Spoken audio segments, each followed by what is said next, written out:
Bien, bonjour à tous. Alors aujourd'hui, séminaire de Sébastien Tremblay, qui est canadien, qui a traversé l'océan Atlantique spécialement pour nous, ou presque, on va dire, qui va nous rendre une petite visite à l'IRT.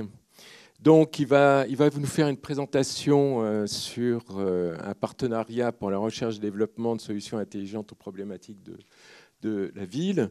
Peut-être avant de commencer, quelques mots sur Sébastien, rapidement, une petite bio.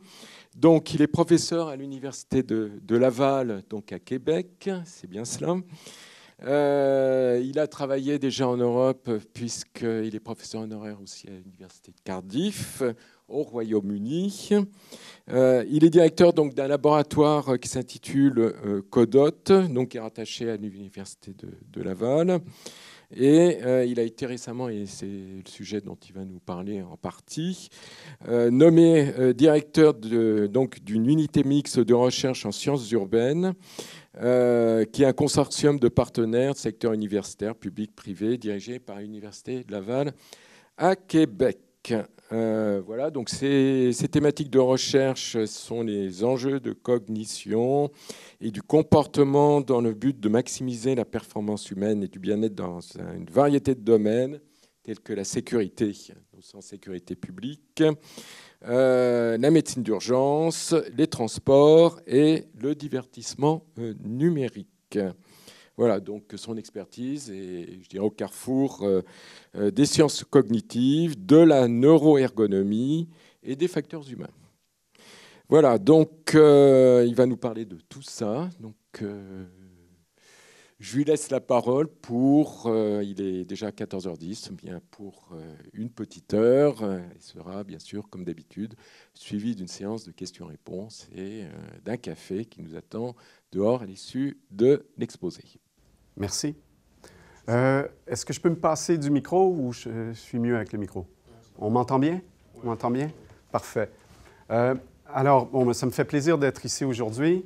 Je suis venu, c'est ça, du Canada, presque pour venir ici. J'étais à CSDM hier. Et puis, ma présentation aujourd'hui est en 3 sections. Dans un premier temps, j'aimerais bien vous parler de cette nouvelle unité mixte de recherche en sciences urbaines qu'on vient de démarrer à Québec. Dans un deuxième temps, vous parler un peu de notre portfolio de projets, notre programmation de recherche-développement. Et dans un troisième temps, un peu plus scientifique, un exemple de projet qui est en fait un projet sur la complexité, qui, je pense, devrait être pertinent pour certains d'entre vous, côté intérêt de recherche. Et c'est quelque chose que j'ai présenté hier aussi à la conférence à l'EDF sur les systèmes complexes. Donc, je débute avec la présentation de l'unité mixte de recherche en sciences urbaines. C'est un consortium qui a été lancé par 5 partenaires fondateurs. C'est un consortium qui regroupe 2 universités, dont l'Université Laval, et aussi l'INRS, qui est l'Institut national de recherche scientifique, une des universités au Québec. Donc, partenaire au niveau académique, partenaire au niveau industriel. Notre partenaire fondateur, c'est Thales, c'est le grand groupe français que vous connaissez certainement, qui est bien établi au Canada depuis plusieurs années et qui a une présence dans la ville de Québec au niveau de ses unités de recherche et développement. Donc, Thales Recherche Technologie Canada est situé à Québec et se trouve à être notre partenaire principal au niveau industriel. Et bien sûr, il y a la Ville de Québec. La Ville de Québec, c'est certain, leur rôle, c'est un peu d'être un laboratoire urbain. Parce que notre mission, notre programmation de recherche est sur la thématique Ville intelligente, sciences urbaines modernes. Et finalement, le 5e partenaire, c'est un technoparc, un parc technologique de Québec métropolitain, et c'est là aussi qu'on est situé. Donc, en quelques mots qu'on retrouve souvent maintenant, mais c'est vraiment notre mission de promouvoir l'innovation et accélérer le transfert des connaissances dans ce terrain urbain qu'est la Ville de Québec pour nous. Et puis, favoriser, on va voir, ça vient avec quelques défis, mais bien favoriser la synergie entre les chercheurs d'un côté, les concepteurs, les ingénieurs du côté industriel, et puis les utilisateurs, qui soient soit les gens des différents services de la ville ou encore le citoyen. Donc ici, bon, il y a un petit clip où on voit notre maire de la Ville de Québec bien fier de lancer cette unité en compagnie d'un ministre au niveau des Affaires et puis du président Thales Canada. Le lancement, on est jeune, hein, le lancement a été le 24 avril dernier. Donc en tout, j'en suis le directeur, j'arrive avec un mandat éventuellement qui a à peu près 20 millions en 5 ans de retombées et on part avec un budget de départ d'à peu près 3 millions d'investissements, dont la grande partie est un peu en fiducie de la part de Thales dans le but de faire fructifier cet argent, si vous voulez, par des programmes à effet levier de partenariat, justement, industrie et secteur public. Donc, c'est dans le cadre des sciences urbaines. Sciences urbaines, en fait, je regardais dans la plupart des curriculums des grandes universités, on ne trouve pas sciences urbaines. En sciences urbaines, en fait, ça intègre plein de sciences, plein de domaines qui sont souvent distribués au sein d'un campus parmi plusieurs départements. C'est pour dire à quel point les sciences urbaines, ça touche beaucoup de disciplines, beaucoup de domaines et de services au niveau de la ville. On peut penser sécurité, mobilité au niveau piéton, mobilité au niveau transport en commun, efficacité des services, que ça va pour l'aspect collecte de déchets, jusqu'au déneigement, qui est une grande problématique au Canada. La gouvernance au niveau des élus, gouvernance aussi pour amener la participation citoyenne dans les différentes décisions, l'aménagement plus intégré, et on verra, je pense que 80% de nos projets et des développements prévus sont liés à tout ce qui est numérique. Donc, ça touche très large et on veut... Déjà, on a à peu près 40 chercheurs et ça va de faculté sciences et génie, faculté d'administration et aussi en sciences sociales. Donc, comme je disais, Québec est un laboratoire urbain. Leur intérêt, c'est aussi au niveau de la ville pour son développement durable. Comme en toutes les villes dans le monde, il y a la buzzword de ville intelligente, mais en fait, ville intelligente, c'est tout simplement que la plupart des villes, sinon toutes les villes, doivent bien s'adapter, devenir un peu plus efficaces pour faire face avec des défis, les défis de croissance, les défis économiques, modernisation pour s'adapter aux changements démographiques, changement de climat, etc. Donc, je pense que toutes les villes ont besoin un peu de modernisation, d'exploiter d'une façon intelligente tout ce que l'ère numérique peut permettre, mais toujours avec le bien-être et sécurité des citoyens en tête. Pour Thales, donc je parle au nom de Thales, mais je crois bien que c'est en fait pour deux grandes raisons qui sont devenues, qui sont fondateurs de cette unité mixte de recherche. La première, c'est que Thales, à l'heure actuelle, ne sont peut-être pas parmi les 10 grands joueurs dans ce marché qu'est la ville intelligente, mais ils ont les capacités.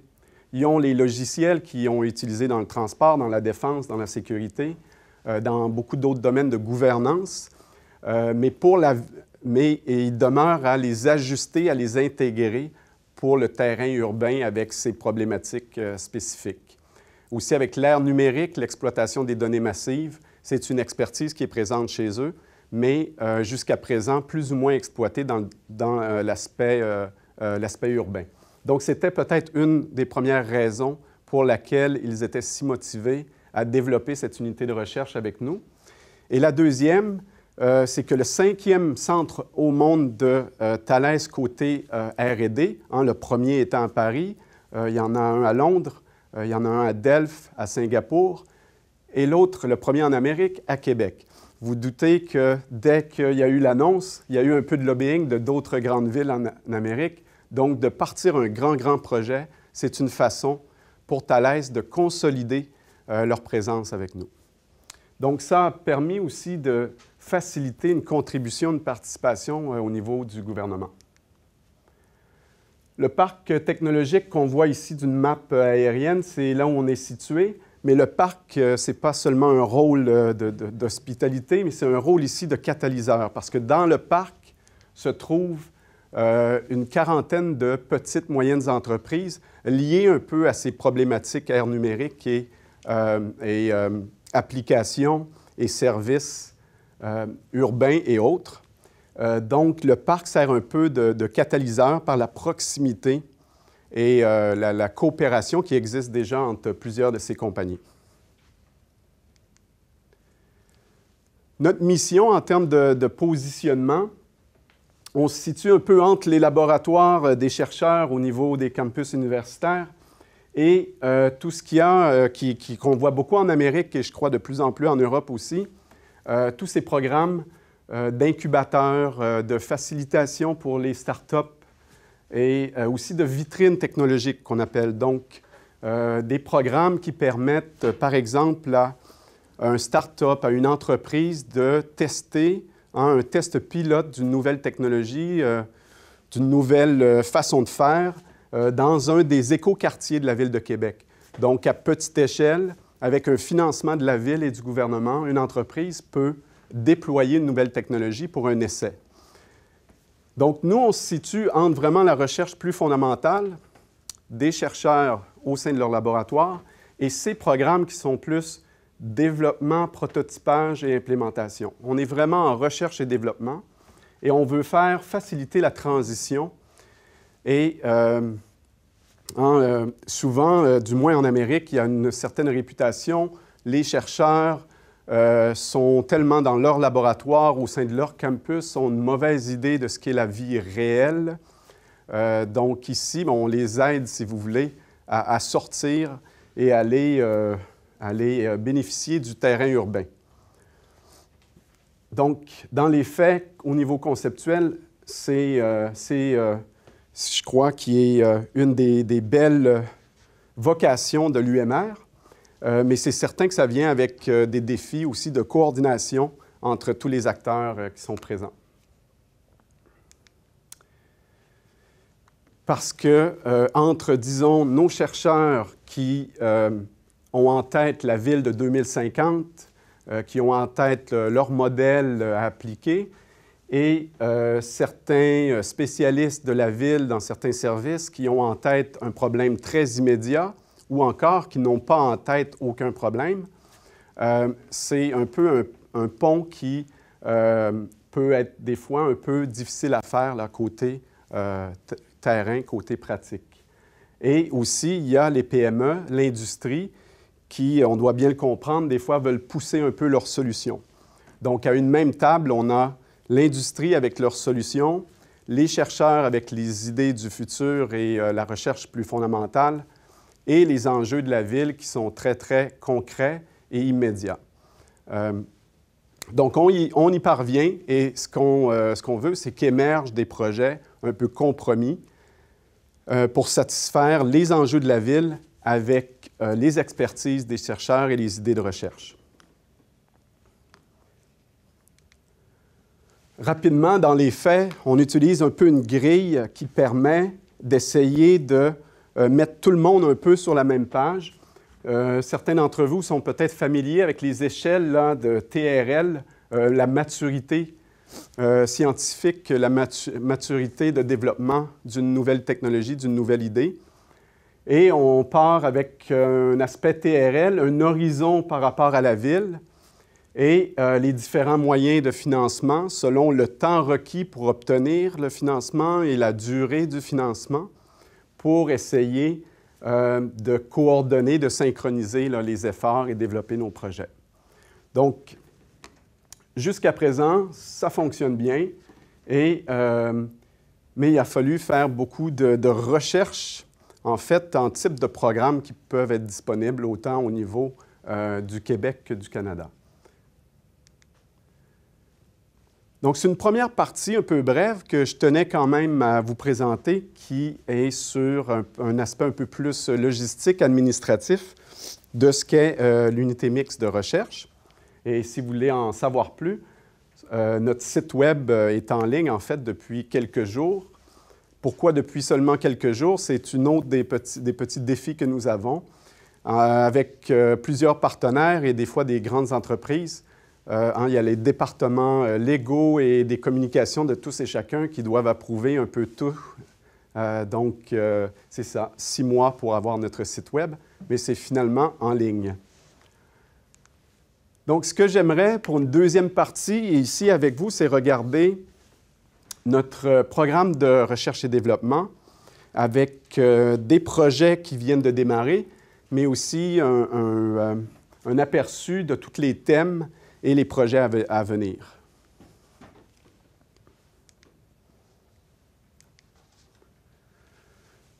Donc, si on regarde nos axes de recherche, c'est un peu alentour du grand thème d'efficacité et fluidité au niveau de la ville.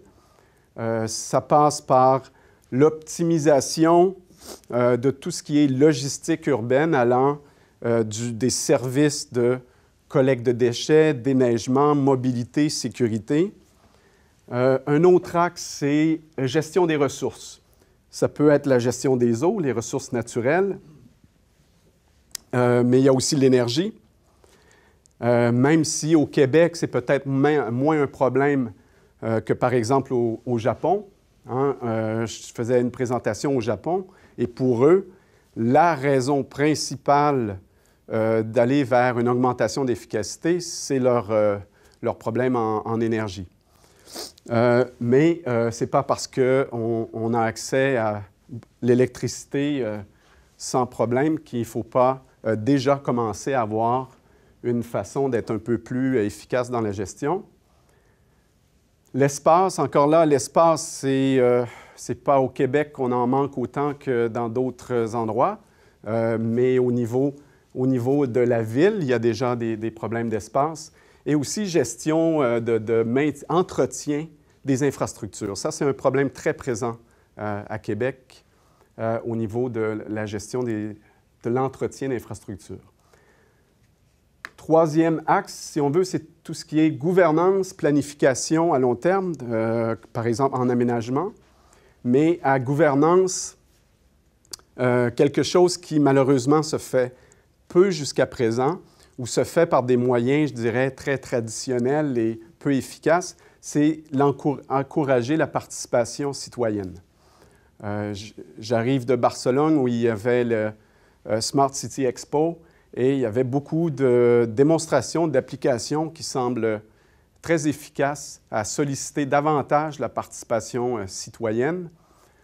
Quelqu'un me disait qu'en France, il y a même, à un moment donné, il y a eu une plateforme pour, comme, entre guillemets, aider le ministère des Finances à gérer une partie du budget en ayant l'opinion des citoyens. Donc, c'est de développer des plateformes qui vont promouvoir cette participation citoyenne et aussi bien gérer la participation citoyenne. Parce que l'exemple plus spécifique de la Ville de Québec, c'est qu'on a une population très bimodale. On a la moitié ou presque de la population qui a entre 20 et 30 ans. Et on a l'autre moitié, si on veut, en 40 si vous voulez, là, qui a 70 ans et plus.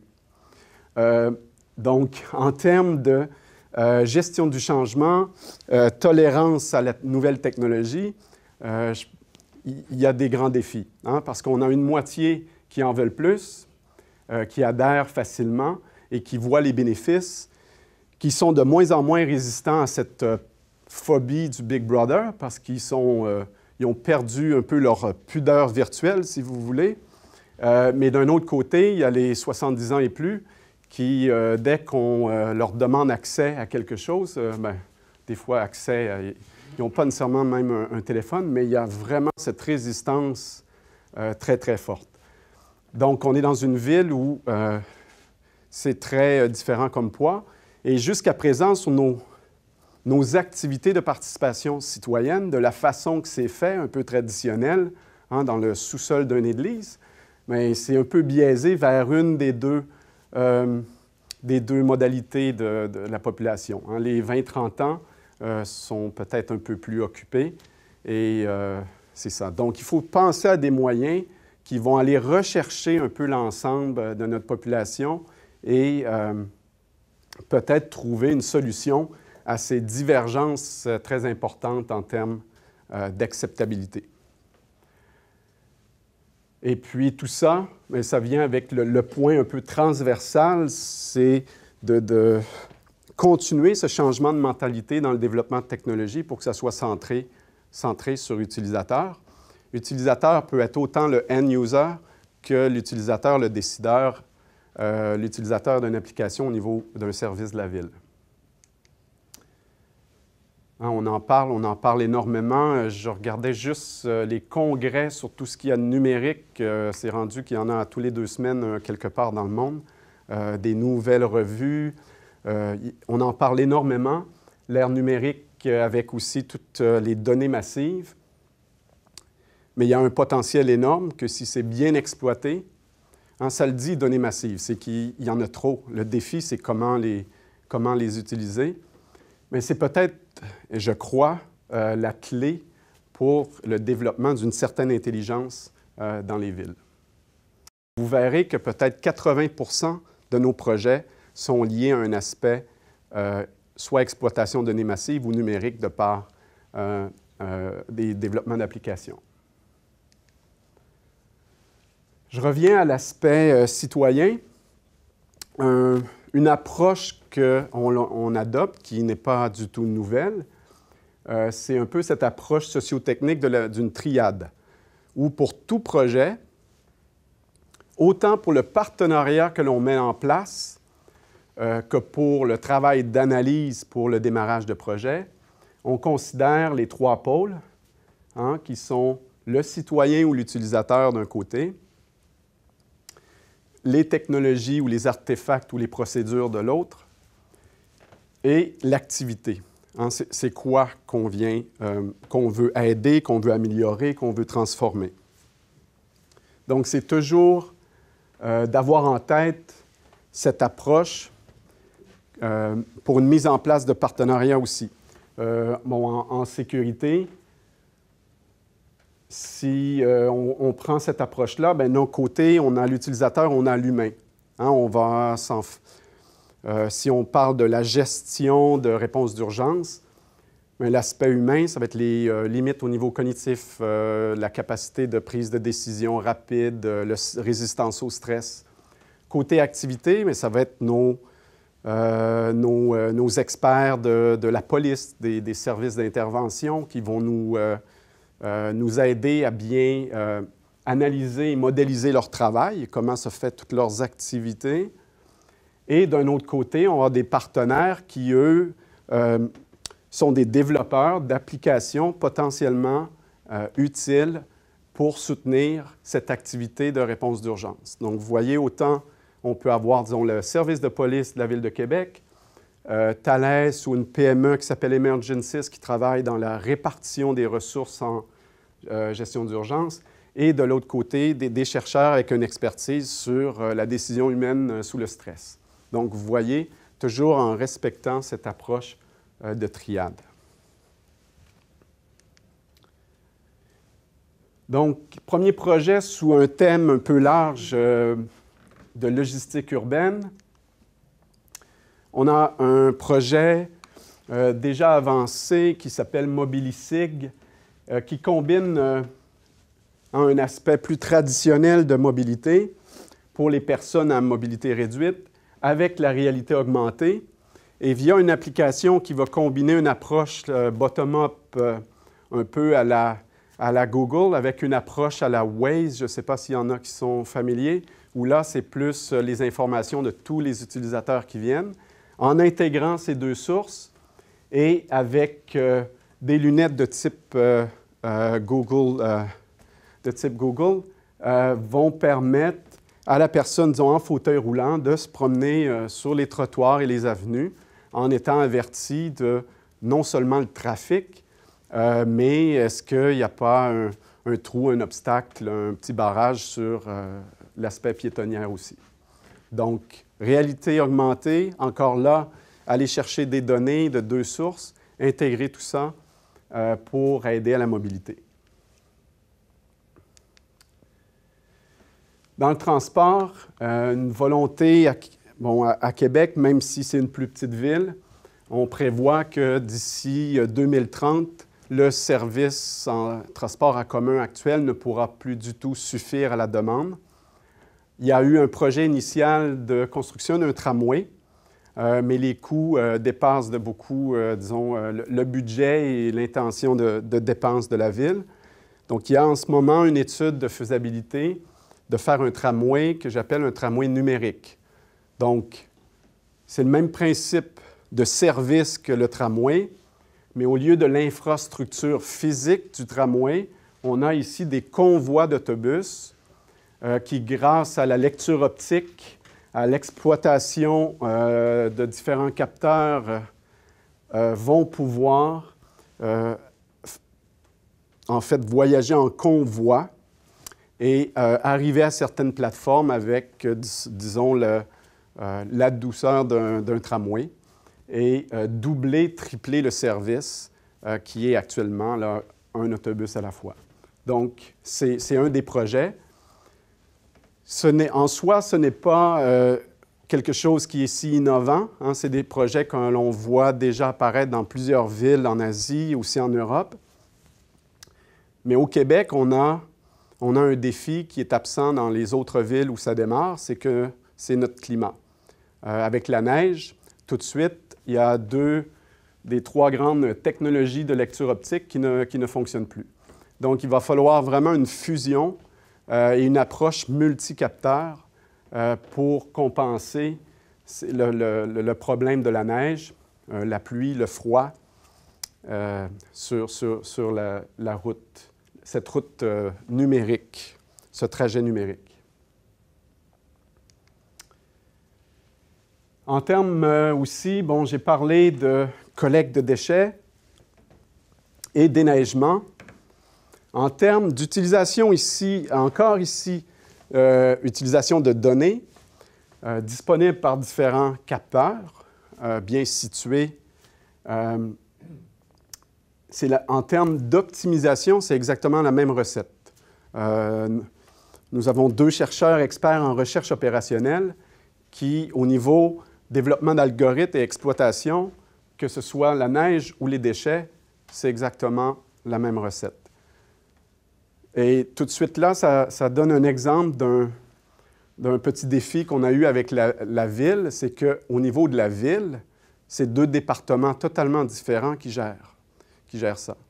Et qu'un chercheur rencontre la personne qui est responsable du service de collecte des déchets et lui dit qu'il y a une solution liée au déneigement, bien, il se fait dire « Mais non, tu te trompes de département, c'est 2 problématiques totalement différentes. » Mais avec l'innovation qu'on peut amener avec captage, exploitation de données, recherche opérationnelle de la route optimale, c'est le même problème.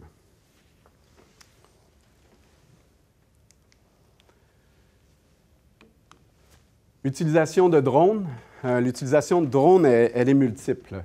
On parle de drones, du moins au Québec, encore, je dirais, la majorité de la population pense à drones aériens.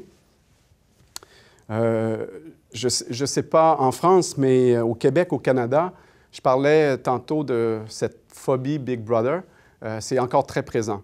Vous savez, au Québec, en gestion de sécurité, c'est la seule place au monde où il est interdit d'avoir des caméras.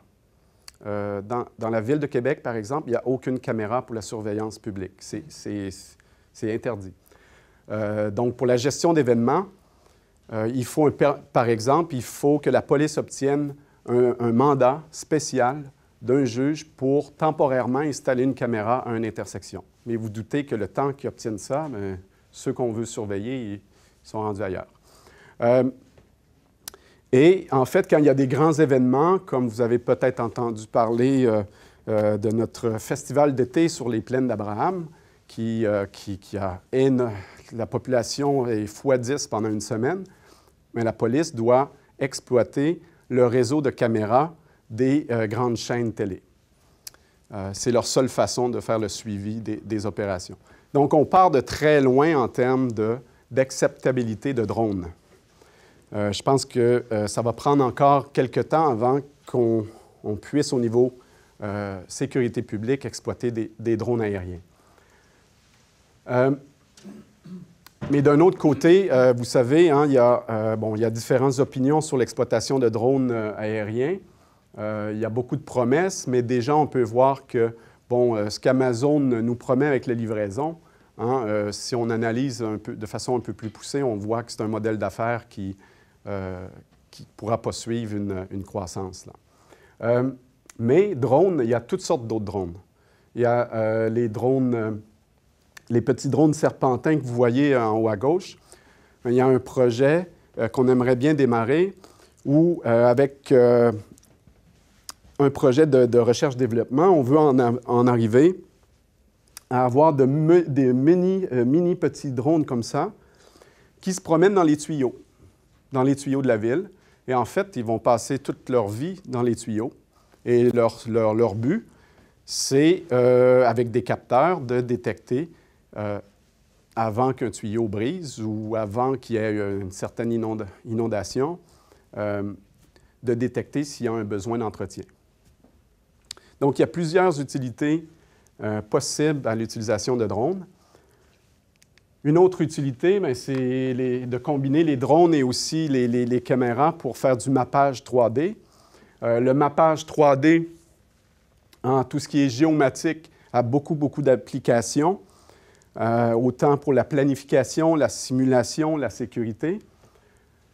Eh bien, vous voyez ici, c'est un beau petit quartier de Québec qui a été, en fait, en quelques heures, mappé avec la combinaison d'un petit drone aérien et d'une voiture avec caméra.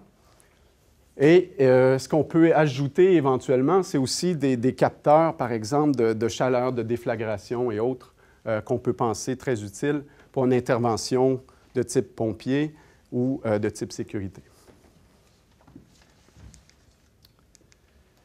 Toujours en termes de mappage, un des défis de la géomatique, c'est de faire cette transition, disons, d'un mappage extérieur à un mappage intérieur de façon très facile et continue.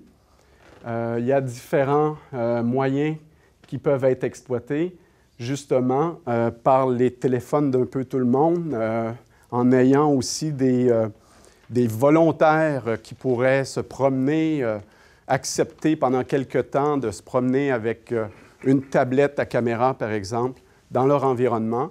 Et si cette façon de faire se propage dans la ville, mais on peut en venir à une cartographie très intéressante de extérieur-intérieur des bâtiments.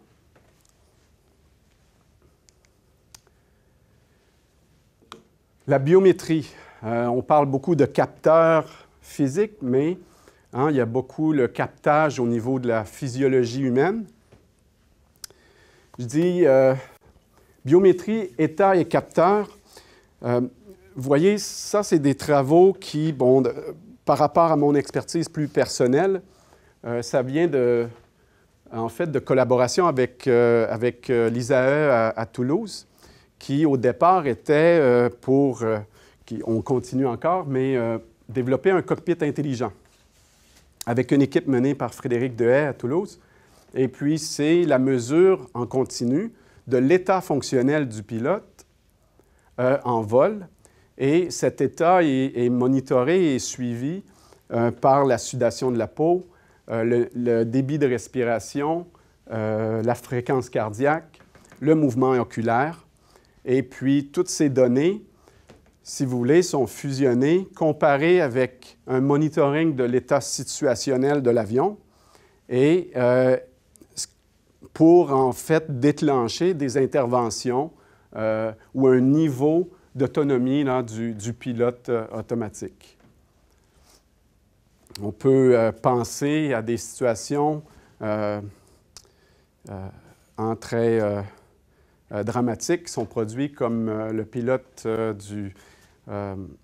Germanwings, par exemple, qui, ça pourrait être un cockpit intelligent qui détecte une anomalie. On parle aussi ici de cognitive shadowing, c'est-à-dire des systèmes qui vont comparer un peu nos réactions habituelles, nos décisions, notre comportement habituel. Et quand il y a un écart énorme, et puis bien, ça vient au moins donner une certaine alarme ou une intervention dans le système. Mais on peut penser, dans le milieu urbain, à des applications comme ça pour suivre, par exemple, le pompier en intervention, son niveau de stress, son niveau de fatigue, les interventions de sécurité conjointes, savoir quel est l'état fonctionnel de nos premiers répondants. On peut penser aussi pour le vieillissement de la population, une biométrie qui permet d'avoir un suivi pour les proches par rapport à les personnes plus âgées, un peu malades, qui demeurent à la maison. Au Québec, il y a beaucoup ce mouvement de ne plus aller tant à l'hôpital, mais demeurer à la maison avec un soutien, disons, infirmier. Et puis, c'est des applications qui pourraient être utiles pour les proches pour suivre un peu. Pour terminer, je dis État et capteur, c'est que le citoyen aussi peut éventuellement devenir un capteur lui-même. Jusqu'à présent, j'ai parlé de capter et mesurer l'état du citoyen, mais le citoyen, dans son déplacement, ou l'individu, peut devenir aussi un capteur. On le voit beaucoup, ne serait-ce que par les médias sociaux. Maintenant, c'est une nouvelle source d'information, de données massives, qui provient lorsqu'il y a des événements. Et puis, le grand défi, c'est de juger rapidement de l'utilité, de la crédibilité de cette source d'information. À un niveau plus individuel, quand on pense encore ambulancier ou autre, on pourrait avoir une meilleure idée de la situation avec des lunettes caméra, avec aussi détecteurs de chaleur et autres sur la personne.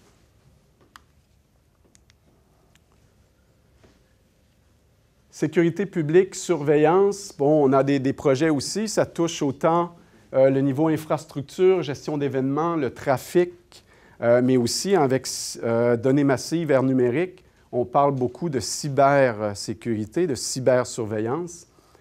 Et dans tous les cas, dans presque tous les cas, je parle beaucoup, c'est sûr avec mon biais d'expertise personnelle, de la perspective humaine et l'humain et ses limites. Vous voyez ici, là, c'est un exemple d'un centre de contrôle des transports à Beijing. Bon, écoutez, c'est impossible pour un humain de suivre ce qu'il y a sur le tableau. C'est géant. C'est beaucoup trop d'informations. Et dans nos laboratoires, on a publié sur le fait que malgré notre intuition, à croire que si on a toute l'information devant nous, mais on est absolument cognitivement incapable de la traiter en simultané. On traite une chose à la fois, malheureusement. C'est comme ça. Alors, il y a peut-être lieu de repenser cette façon de faire avec ces grands écrans. Et avec des gens qui font du UX design, on a des doctorants, justement, qui viennent après la maîtrise UX design, formation en cognition, projet avec le service de sécurité de la ville, pour essayer de repenser les devis de ces grands écrans dans un laboratoire qu'on a qui est un réplica, si vous voulez, des centres de contrôle. Donc, on peut déplacer, on peut rechanger l'interfaçage de ces grands murs de surveillance.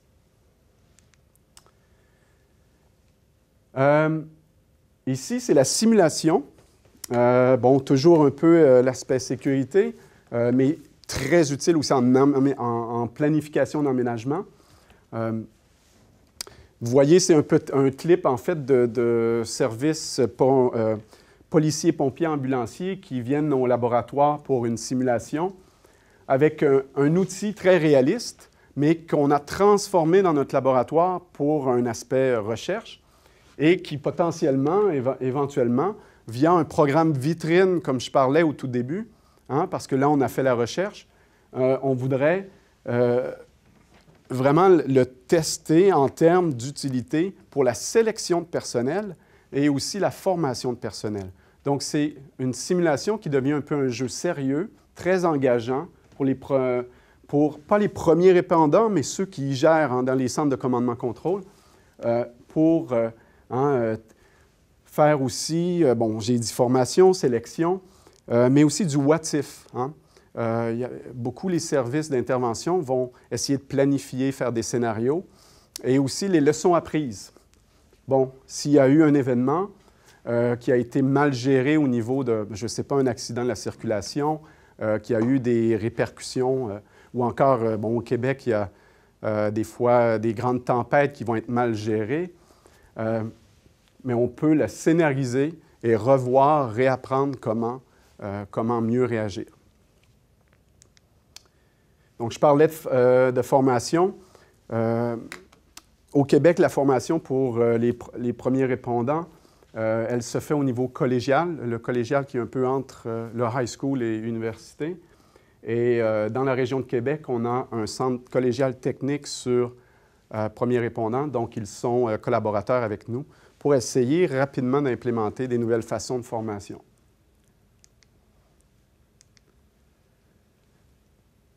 On parle beaucoup de l'Internet des choses, Internet of Things. Là, il y a le nouveau terme qui apparaît, Internet of Everything.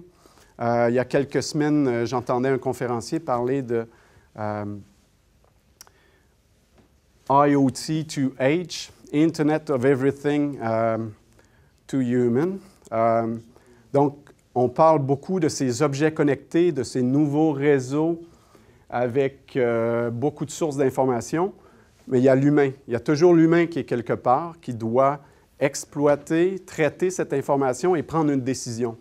Souvent, on voit des modèles où l'humain est un peu comme un objet connecté aussi. C'est un autre objet dans tout ce système. Donc, des projets de recherche qu'on veut démarrer, c'est des projets de recherche sur le travail en équipe, mais on parle ici d'un travail en équipe humain et non humain. Donc, comment réagit l'humain? Comment change-t-il sa façon de travailler avec ces défis en gestion de l'information et en synchronisation? Le clip que vous voyez à droite, c'est Thales qui a implanté dans certaines grandes villes comme Mexico ces systèmes qui, en fait, des fois, j'aime à appeler, il y avait un dernier numéro de la revue ACM, très intéressant, qui appelait ça des Human Agent Collective, donc des réseaux humains agents. Et vous voyez un peu un exemple ici, gestion de trafic, gestion de sécurité publique, où il y a beaucoup d'informations qui transitent, beaucoup d'artefacts, médias sociaux, tablettes pour le policier, capteurs, ces fameux arbres numériques qu'on appelle, là, ces lampadaires qui peuvent reconnaître les coups de feu, qui peuvent servir de voice box pour les citoyens. Donc, comment bien intégrer tout ça?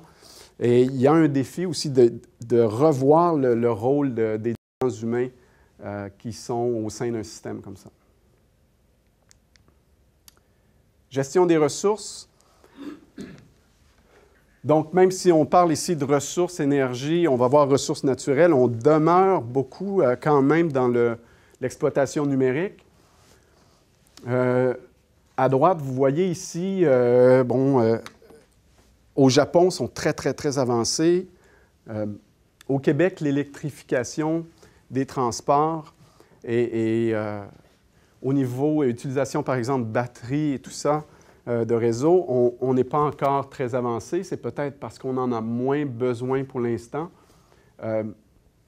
Mais je voyais qu'il y a les fameuses smart grids qui, avec une bonne optimisation, permettent dans une ville à ce que l'auto devienne presque un accumulateur, une batterie qui se déplace et qui, du milieu de travail à la maison, échange cette énergie, finalement, qui permet de compenser pour ces problèmes de décharge de la voiture et autres. Parce que je voyais au Japon, la plupart des maisons, c'est des batteries qui fournissent l'énergie. Au niveau entretien, un projet qu'on voudrait développer à petite échelle sur le campus de l'Université Laval dans un premier temps, c'est avec, encore là, exploitation de différents capteurs. de venir à développer des bâtiments un peu plus verts, mais un peu intelligents dans le sens qu'ils vont détecter des failles, des besoins d'entretien, plutôt que l'entretien se fasse un peu de façon systématique et très coûteuse comme ce l'est depuis toujours. Ici, on quitte le numérique un peu, mais c'est toujours très urbain. Et recyclage, c'est un projet où là, il y aurait une nouvelle façon d'exploiter le verre pour en faire un matériau qui va servir au pavage des routes. Donc, comme on discutait au déjeuner, c'est peut-être qu'au Québec, on boit moins de vin, mais le recyclage de verre, il y a un grand problème parce que 70% du verre recyclé n'est pas utilisé. Donc, il y a un grand problème d'entreposage du verre.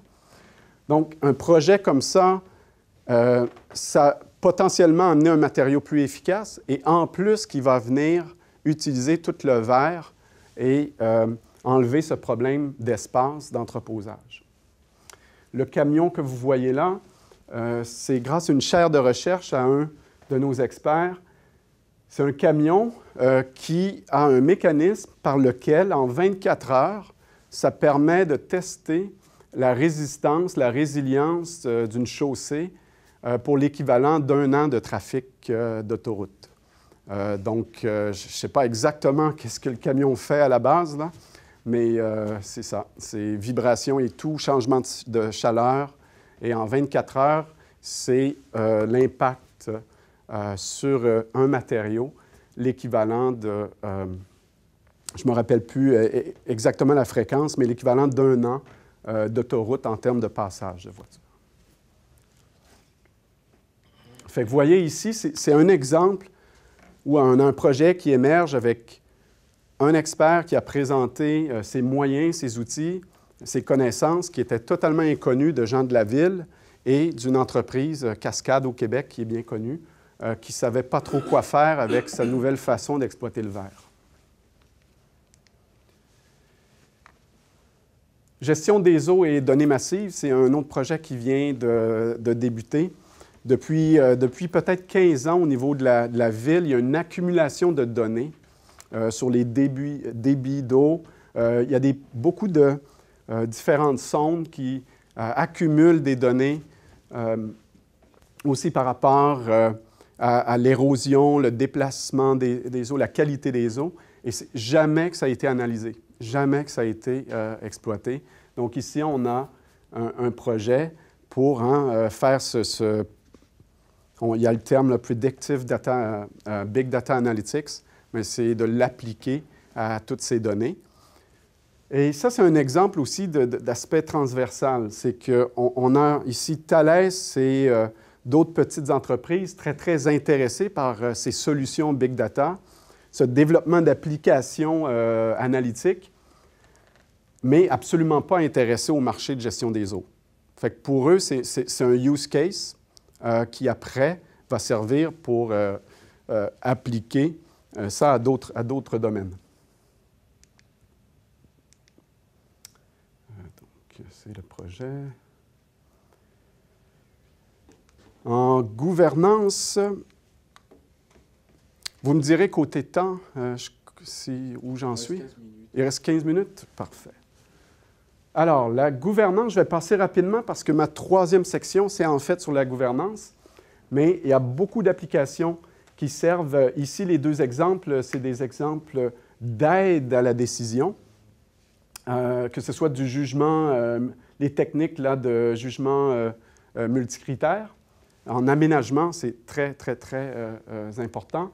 On a un projet rue intégrée qui, justement, est d'essayer d'amener, quand il y a un projet d'aménagement, autant les gens de génie civil que les gens du développement paysager, que les ergonomes et les architectes, à travailler ensemble dès le départ et à mettre ensemble tous leurs requis, leurs critères.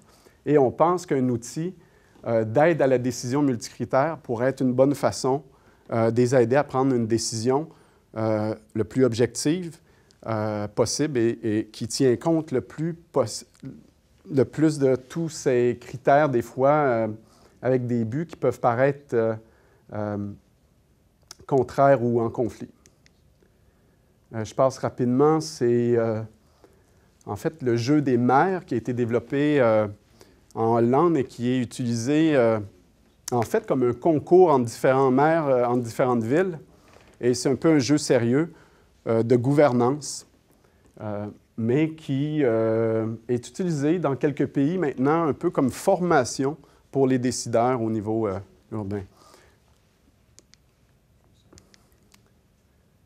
Donc, avec le 10-15 minutes qui reste, un exemple de projet. Donc, ici, on retourne un peu plus à une présentation plus classique scientifique. Donc, si on repart du fait de la prémisse qu'une ville, c'est un système de systèmes, que c'est un système complexe, on a un projet qu'on veut démarrer avec une société qui s'appelle City Protocol, qui, eux, en fait, leur objectif, c'est de regrouper plusieurs villes dans le monde et d'aller chercher toutes les données de ces villes-là par rapport à des indicateurs de performance. Hein?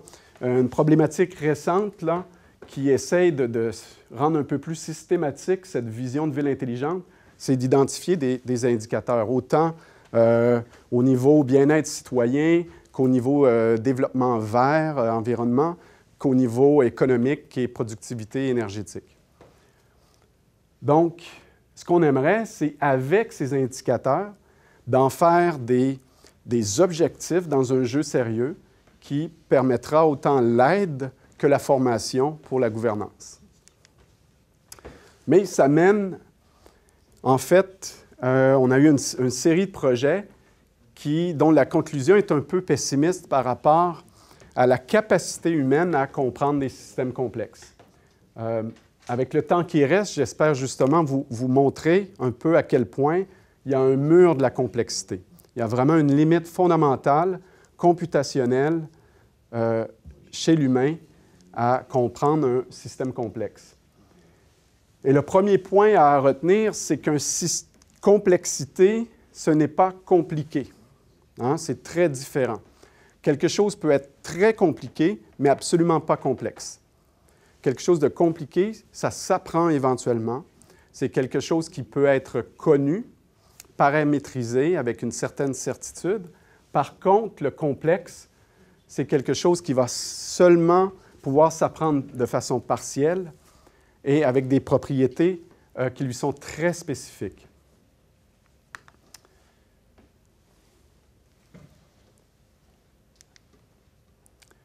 Donc, une définition que j'aime bien par rapport à système complexe, c'est celle ici en citation.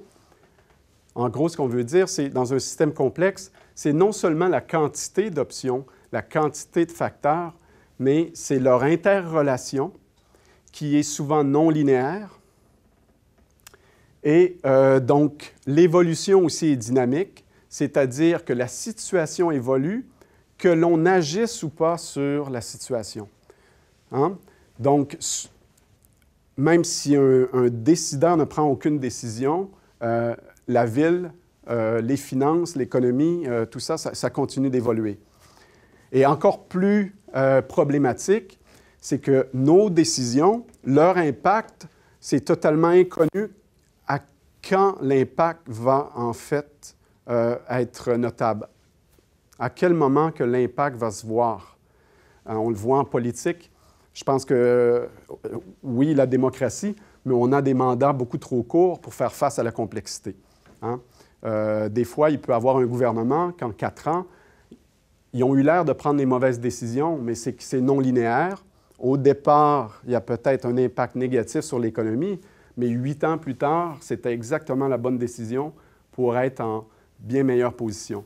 Mais on ne pourra pas le voir parce qu'après, il va y avoir un autre gouvernement qui va tout refaire. Je donne un exemple comme ça, mais des fois, ça me donne un peu un sentiment plus d'empathie envers nos politiciens. Hein, on les critique, mais peut-être que tout simplement, ils ne comprennent pas. C'est comme tout le monde. On voit en finance. En finance, les plus grandes sommités de la finance, l'évolution de l'euro en 10 ans, est-ce que quelqu'un l'avait vraiment parfaitement prévu? C'est ça. Donc, c'est des systèmes très complexes. Et ce qu'on voit, c'est que il y a des limites qui ont été bien identifiées, des comportements erronés, et que ce soit des gens, même des gens très éduqués, avec un QI très élevé, qui sont bien motivés, une expertise très poussée. Les gens ont des failles qui sont, bon, on va regarder une seule cause, on projette de façon linéaire, on ne considère pas, absolument pas les effets systémiques, on oublie l'aspect dynamique. Donc, il y a toute une série et des écrits très intéressants de Donner. Pour ceux que ça intéresse, c'est un livre qui est aussi bien vulgarisé, très intéressant à ce sujet. Donc, pour essayer de conclure rapidement, un grand programme de recherche qui est plus dans mon laboratoire personnel, mais qu'on va maintenant essayer d'exporter à la réalité de la ville, c'est de trouver une solution. Est-ce qu'on ne peut pas repousser ce mur? Mais il y a 3 moyens potentiels. Développer des outils d'aide à la décision, développer un entraînement cognitif ou encore favoriser ce genre d'insight collectif, de travail collaboratif. Je vais être obligé d'aller un peu plus rapidement. Dans un projet, on a développé aussi avec la défense un outil qui s'appelle Image, qui par différents procédés interactifs de visualisation très sophistiqués, de simulation what-if, de représentation à la concept mapping, et tout ça en synergie, hein, que les données modifiées dans un outil l'étaient dans un autre. On avait une version desktop, une version dans un cave. Et puis, les participants qui étaient, on a eu une centaine totale de participants qui étaient des gens avec des expertises en recherche opérationnelle. Il y avait un scénario de convoi militaire en Afghanistan pour essayer d'augmenter le plus possible la sécurité du convoi, l'intégrité, sa rapidité à livrer et aussi sa capacité cargo. Donc, à première vue, tout de suite, vous pouvez voir que c'est potentiellement un conflit comme objectif. Hein? Si on veut plus de sécurité, on doit mettre plus d'armure, on va être plus lent, etc. Donc, on avait des conditions, hein, c'est un devis expérimental. On a fait même un baseline qui était prendre des outils non intégrés, pas en synergie, un Excel, prise de notes, visualisation 2D. Et puis, hein, je vous épargne et vous pourrez, je vous enverrai l'article, là, mais tout le calcul des données qui devait se faire aussi en comparaison entre la performance humaine et une performance d'algorithme d'exploration de paramètres. Mais on a une aide. On a un effet bénéfique. Sauf que hein, nos participants travaillaient 15 heures sur 2 semaines sur le problème, et tant qu'ils avaient Image avec eux, il y avait une certaine amélioration. Et dès qu'on a demandé de fermer Image et de faire un petit test de transfert de la connaissance, là, on a perdu l'effet total. Et encore plus déprimant, on avait un groupe naïf. C'est-à-dire que juste pour le petit test à la fin, on a invité des gens qui n'avaient pas du tout vu Image, pas travaillé pendant 15 heures sur le problème, et ils ont eu à peu près la même performance. Donc, en conclusion, l'aide à la décision dans le contexte de systèmes complexes, c'est comme une prothèse. C'est une prothèse. C'est bon, mais dès qu'on l'enlève, ça redevient à la performance. Pour terminer, on a essayé l'utilisation de Serious Gaming. On en a fait un Serious Gaming adaptif avec un tuteur intelligent qui intervenait quand on voyait que le comportement suivait une des erreurs que j'ai montrées tantôt là, de Dorner, focusé seulement sur un élément et tout ça. Et malgré le tuteur intelligent, et ici on parle de 8 heures d'entraînement, on avait aussi testé le transfert à tout un autre scénario en utilisant un jeu en passant très intéressant, Démocratie 2, si vous voulez jouer au gouvernement. C'est très bien. Et notre devis ici, aucune différence. L'entraînement n'a absolument rien amené de différence à la performance. que ce soit dans un ou l'autre des Serious Games qu'on a utilisés. Donc, très décevant.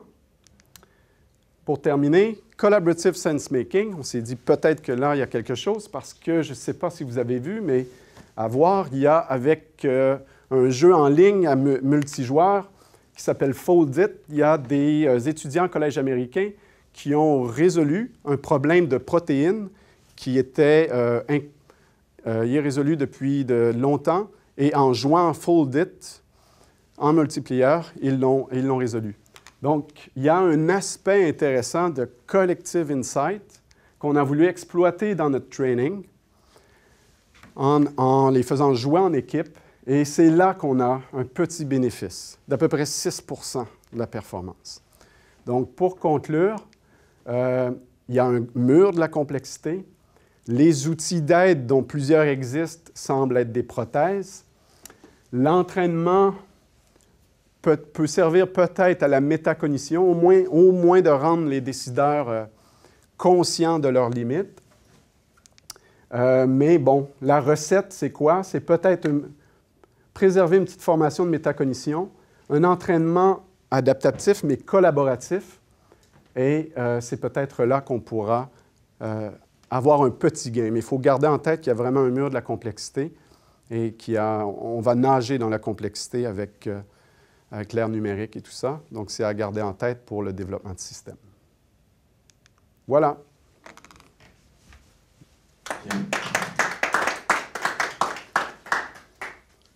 Merci beaucoup, Sébastien. On va passer à la séance de questions-réponses. Donc, qui veut se lancer? J'ai deux questions. J'en faisais une. Non, vous m'entendez derrière? Bon, j'ai une première question. C'est vous avez parlé de grands défis, mais de manière très générale, de type urbanisation, démographie, etc. Concrètement, une ville comme Québec, est-ce qu'elle vous a exprimé des défis échelonnés dans le temps, court terme, moyen terme, long terme, de type, justement, quels sont les enjeux de logement, d'expansion démographique qui influent du coup sur le transport, sur l'éloignement, je ne sais pas, tout un tas de problématiques qui peuvent se poser de manière très concrète aujourd'hui à court terme dans des villes. Est-ce que c'est du coup une base de départ avant même de partir dans plein de sujets, parce que là, il y a un portfolio très étendu de sujets, mais est-ce qu'il y a des choses très prioritaires qui vous drivent à court terme?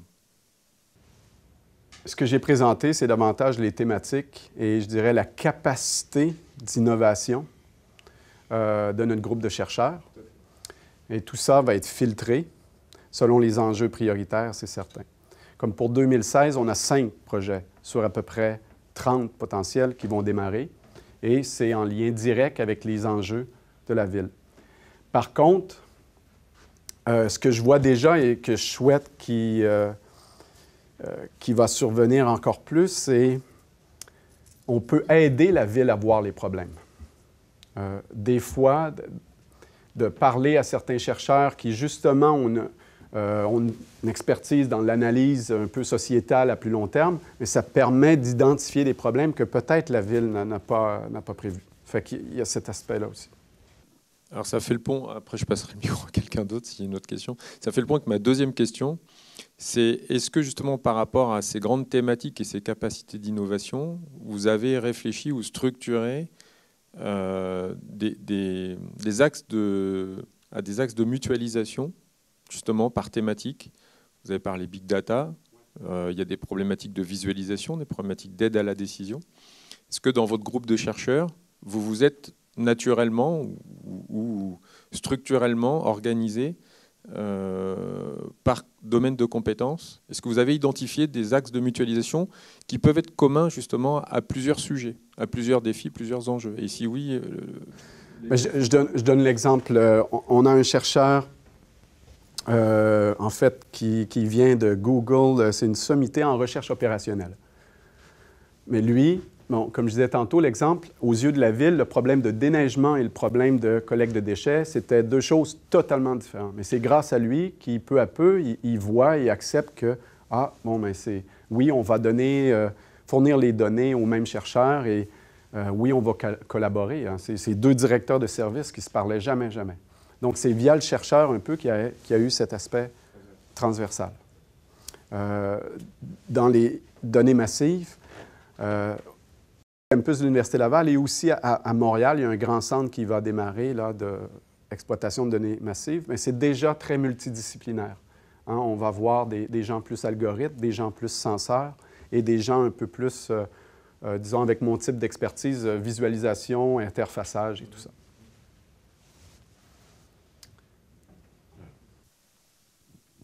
Peut-être deux questions. Dans l'expertise que vous avez montrée, on ne voit pas du tout d'aspect cognitif ou très peu. Comment vous le prenez? C'est un biais, en fait, vu que moi, c'est mon expertise, j'essaie de ne pas trop me laisser emporter à en parler. Mais la troisième partie, c'est très cognitif. J'ai dû l'accélérer un peu. Mais la prise de décision et puis notre, je dirais, incapacité à comprendre un système complexe, ça, c'est vraiment dans mon programme de recherche en sciences cognitives. Et donc, sur ce dernier exemple, votre conclusion est de dire, bon, ça ne sert à rien de donner des outils d'aide à la décision pour mieux décider, hein, si je vais short to the point. Est-ce que les groupes ne connaissaient rien à ce qu'ils allaient analyser ou justement ils étaient déjà assez experts eux-mêmes? En fait, on a eu, vu que c'était une collaboration avec la Défense, on avait accès à une population d'officiers en planification. Et puis, au niveau du recrutement dans les universités, on a bien fait attention de toujours prendre des étudiants qui avaient au moins une maîtrise et dans un domaine soit de recherche opérationnelle, mathématiques ou gestion. Donc, il y avait quand même un aspect expertise qui était là, du moins formation pertinente. Mais dans les écrits aussi, on voit malheureusement, hein, l'expertise tout aussi ne prévient pas du tout ce mur de la complexité. Et si même il y a une chose à faire d'autant plus attention, c'est qu'un expert va être plus vulnérable aux biais de confirmation. Hein, l'expert va essayer d'appliquer son schéma le plus similaire possible à la situation, alors que ce n'est peut-être pas du tout, parce qu'un système complexe vient nécessairement avec beaucoup d'aspects. On ne peut pas simplement appliquer un schéma de connaissances préétabli. Oui, mais dans ce que vous montrez en conclusion, c'est de dire que ça ne sert à rien de lui essayer. Non, je ne veux pas avoir l'air trop pessimiste. Il y a quand même l'aspect collaboratif qui a un potentiel. Et je vois de toute façon en société, dans toutes les organisations, on travaille déjà énormément en équipe. Ça, c'est la bonne nouvelle.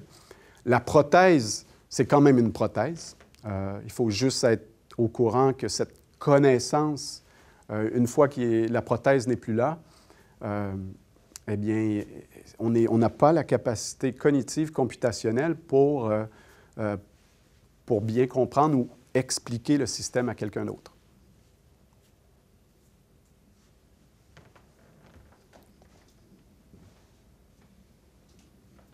D'autres questions? J'ai une question. Je ne comprends pas pourquoi je vois tout cet aspect de la prothèse, je ne le vois même pas si pessimiste que ça. Parce que, par exemple, pour venir du Canada à Paris, vous avez dû prendre un avion, je pense. Donc, c'est aussi une prothèse pour le déplacement. Pour le déplacement, oui. Donc, je pense que même quand je me rappelle d'un séminaire au début où j'ai commencé ici, où ils ont plutôt, avec tout cet aspect de aide, différentes aides pour vraiment aussi changer la pensée et les capacités des humains aussi d'un point de vue de penser, etc., et de comprendre des problématiques. Donc je pense que dans une ère où il y a Google, où à chaque fois on ne connaît pas quelque chose, Oui, et ça, c'est des connaissances apprenables. C'est dans le domaine du compliqué ou même du simple, mais en grande quantité. Il faut faire attention quand même, parce que l'accès aux connaissances ne nous aidera pas à résoudre ou comprendre un problème complexe, pas nécessairement.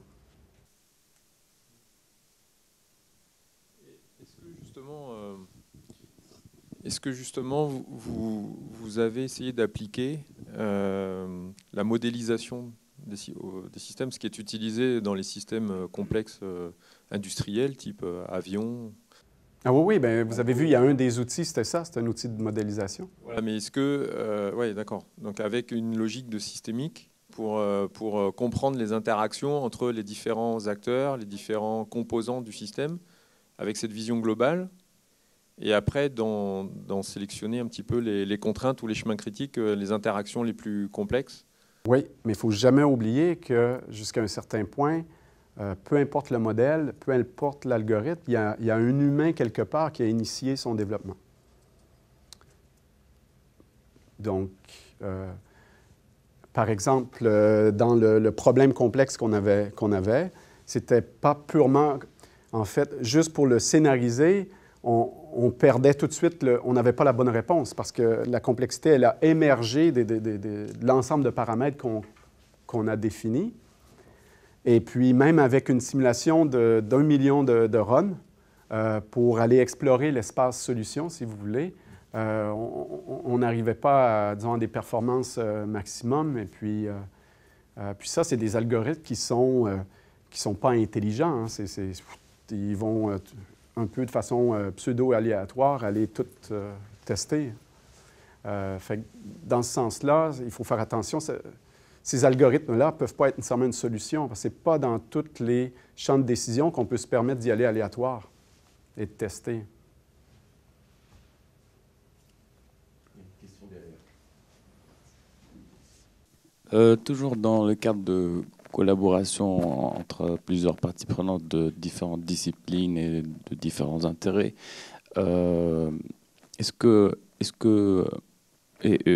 concernant la définition de la complexité qui est la mise en relation de différents éléments en interaction forte d'une certaine façon, est-ce que le mieux pour aborder, pour repousser ce mur de complexité, ou bien le détruire, ou bien le dépasser, est-ce que c'est mieux de considérer les interactions comme étant l'élément qui définit la complexité, ou bien le tout? Par exemple, dans un projet de collaboration à IART Systemics, il y a plusieurs parties prenantes de différentes disciplines, et chacun a sa propre vision par rapport au système. Pour la mobilité urbaine, pour notre exemple, chacun a sa propre définition de ce système-là. Et c'est les personnes à Systemix qui doivent rassembler ces différents points de vue pour faire une représentation globale du système à travers la vision de chacun. C'est donc parfois des dimensions différentes. Ce n'est pas seulement des éléments en interaction, mais des dimensions qui ne sont pas du tout projetables sur un seul plan. Et du coup... Oui, mais c'est l'approche qu'il faut y avoir, l'approche systémique. Mais ici, même si ça paraît pessimiste, le message, c'est tout simplement de dire qu'il va nécessairement, malheureusement, avoir des éléments du système qu'on ne peut pas prévoir ou qu'il est très difficile de prévoir. Même si vous avez une équipe multidisciplinaire très, très experte et vous voulez essayer de modéliser, d'analyser tous les besoins en transport pour Paris pour les prochains 20 ans, il va nécessairement avoir un facteur qui a une trajectoire non linéaire d'un type X qui ne pourra pas avoir été bien pensé et prévu. Et des fois, il s'agit d'un petit changement qui peut avoir un impact sur 3 autres variables et qui... il y en a plein d'anecdotes, de décisions qui paraissaient fantastiques et on voit 10 ans plus tard qu'on réalise que c'était catastrophique. Il y a un exemple, bon, je n'ai peut-être pas le temps de définir, mais en banlieue de Toronto, avec une décision par rapport au transport qui était très environnemental, à court terme pour la capacité, c'était très bien, mais ça a eu un impact sur le prix des maisons, sur l'immobilier, qui a fait que finalement, 2 ans plus tard, ça a eu un impact encore pire sur la redistribution des besoins de transport et il était une situation encore pire que 10 ans avant. Mais personne n'aurait prévu un impact aussi majeur sur l'immobilier en périphérie à ce moment-là. Et parce qu'il y avait aussi tout l'aspect économie, même mondiale, qui vient affecter tout ça. Fait que vous voyez, même si on a la motivation, le temps, l'expertise, on ne peut pas avec certitude dire, voilà, jusqu'en 2050, c'est ça qu'il nous faut en mobilité. Ça ne veut pas dire d'être inactif, parce qu'un système complexe, dynamique, il évolue de toute façon. Est-ce que ça veut dire que les simulations doivent couvrir plus de champs, avoir plus de possibilités? Les what-if doivent être... Oui, je pense que le what-if, ça revient un peu à une question précédente qui était, bon, la modélisation, mais je pense qu'on pourrait peut-être utiliser de plus en plus ces algorithmes d'exploration pour faire du what-if. Mais ça revient aussi à la toute première question que j'ai posée sur les grandes priorités. Parce que parfois, ça ne sert à rien de se projeter à 50 ans, quand la combinatoire de 50 ans, compte tenu d'un contexte environnemental, on voit du terrorisme peut-être beaucoup plus fréquent, j'en sais rien, on peut imaginer des tas de choses qui font qu'on pourrait mettre des sommes et des sommes, des quantités astronomiques d'algorithmes de modélisation. Peut-être que les grands enjeux à court terme sont complètement diamétralement opposés de ce qu'on imagine. Oui, vous avez absolument raison, mais d'un autre côté, quelqu'un pourrait dire, mais si on pense juste 5 ans, ben là, il va falloir défaire, refaire, c'est ça. Bon. Mais écoutez, je sais, c'est un message qui est pessimiste et des fois qui peut être... j'ai parlé dans plusieurs conférences de system engineer et tout ça, et des fois, je pense que les gens ont le goût de lancer des tomates. Là, ça peut être frustrant parce que c'est beaucoup le travail de ces gens-là d'essayer de planifier puis d'essayer de voir. Mais c'est peut-être juste, des fois, juste l'aspect métacognition, d'être un peu conscient, d'accepter l'incertitude et de voir plus large. C'est peut-être un début de... Oui, tout ça, c'est des problèmes aussi de méthodologie. C'est-à-dire, en fait, quand on parle d'incertitude, c'est ce qu'on peut retenir en partie. Oui, il y a des outils pour gérer l'incertitude. Voilà, c'est ça. Et puis, raisonner par scénario. Puis chacun de ces scénarios ont des forces et des faiblesses, et puis les évaluer. Enfin, il y a peut-être des choses aussi... Puis, je reviens à participation citoyenne, transparence des décisions. Mais peut-être que des fois, au niveau citoyen, il devrait avoir des scénarios, dire, bon, mais on est conscient, il y a ça a tant de pourcents, je ne sais pas, de succès, il y a ça. Mais ça aussi, il y a une autre école de pensée. On ne peut pas espérer éduquer toute la population. Puis il y a des acteurs, des parties prenantes, etc., qu'il faut prendre en compte. Voilà, peut-être une dernière question. Autrement, je vous propose une petite dernière question. C'est bon. Donc, je vous propose de nous retrouver autour d'un café qui nous attend dehors. Merci à tous d'avoir participé.